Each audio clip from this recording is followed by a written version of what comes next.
এখন যেহেতু গ্রীষ্মকাল, আর গ্রীষ্মকাল মানেই তো পাকা আম দিয়ে তৈরি হয় নানা রকম মজাদার খাবার। আজকে তৈরি করলাম পাকা আম দিয়ে মজাদার ম্যাঙ্গো স্মুদি।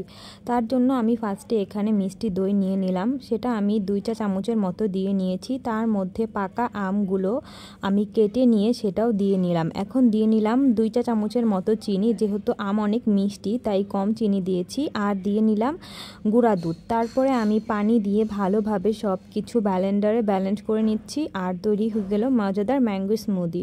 এই যে দেখতে পাচ্ছেন, এটা অনেক বেশি মজাদার ছিল। এভাবে আপনারাও বাড়িতে তৈরি করে নিতে পারেন, খুবই ভালো লাগবে খেতে।